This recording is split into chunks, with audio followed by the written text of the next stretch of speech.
जी जी अवधेश जी, आप तक आवाज आ रही है? जी जी, मुझे आ रही है। मैं देखिए बताऊं आपको पत्रकार महोदय, पहले मैं संबल का थोड़ा इतिहास में आपको दर्शकों को बताना चाहूंगा ताकि वो भी समझ सके सच्चाई क्या है।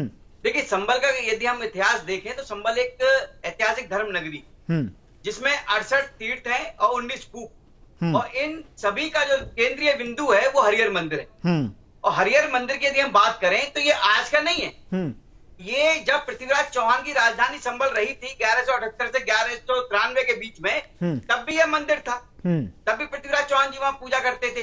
लेकिन उसके बाद जब 1526 और 29 के बीच में जब बाबर हमारे देश में आया, उसने जब भारत के मुख्य मंदिर तोड़े थे, उसमें एक राम मंदिर भी था अयोध्या का, उसमें एक पानीपत का मंदिर था जो आज के समय में काबली मस्जिद के नाम से जानी जाती है।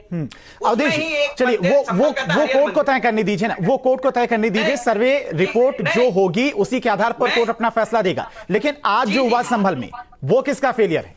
मैं उसी पर बता रहा हूं। देखिए मैं ये नहीं कह रहा कि वो क्या है क्या नहीं है, मैं आपको इतिहास बता रहा हूं, ठीक है। उसके बाद वो जो है मस्जिद बनाई गई, कोई बात नहीं, मैं उस पर नहीं जा रहा। लेकिन उस ढांचे को जो कह रहे हैं कि मस्जिद है वो भी गलत है, वो भी संविधान के खिलाफ बात कर रहे हैं, क्योंकि वो इस समय विवादित ढांचा है। उसको हम विवादित ढांचा कहें तो अच्छा है। वहां के संबल के जो सांसद हैं जियाउर रहमान बर्क, को कहते हैं ये मस्जिद थी, मस्जिद है और इंशाल्लाह मस्जिद रहेगी कयामत तक। भाई ये तो संविधान का विरोध हो गया पूरी तरह से। आप क्या कौन जज हैं, आप क्या कोर्ट हैं, आप जो फैसला दे रहे हैं कि मस्जिद है, मस्जिद की मस्जिद रहेगी। रही बात देखिए पथराव की, अब मैं आपको बताऊं पत्रकार महोदय, जो सर्वे का जो आदेश दिया वो किसने दिया?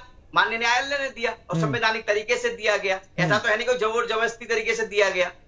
संवैधानिक तरीके से सर्वे टीम संबल पहुंची, ठीक है। उस पर पथराव करने वाला कौन? विशेष धर्म के लोग। यदि भाई एक बात बताइए, यदि आपको लगता है कि वो आपकी जागीर है, आपके आकाओं की जागीर है, फिर डर किस बात का? होने दो सर्वे, क्या दिक्कत है?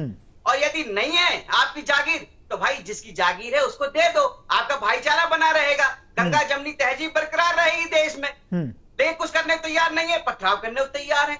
अब ये बताइए, अभी पुलिस अधिकारी बात कह रहे थे, बहुत अच्छी बात कह रहे थे कि जो युवा आए थे उनको किसने भड़काया था? भाई उनको ये नहीं पता मेरा भविष्य क्या है, मेरे भविष्य में आज मुझे क्या करना है, आगे पथराव करने आगे।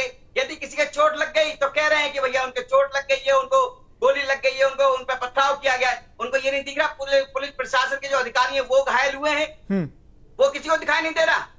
अरे भाई आपको क्या करने गए थे वहां पे? पढ़ाई करने गए थे, कोई एग्जाम देने गए थे क्या? ठीक है आशीष, करने गए थे वहां पर? आशीष जी क्या वजह रही अचानक से इतनी भीड़ सुबह सुबह पहुंच गई, और जो है वहां पर जो टीम पहुंची थी सर्वे करने के लिए, पुलिस प्रशासन की जो सुरक्षा वहां पर तैनात थी उस पर पथराव अचानक से किया जाने लगा? और अधिकतर युवाएं, पुलिस प्रशासन की तरफ से भी कहा जा रहा है कि उनको अपने भविष्य की परवाह नहीं है, सब कुछ वहां पर परमिशन के हिसाब से कोर्ट के आदेश पर हो रहा था। जियाउर रहमान बर्क का इलाका है।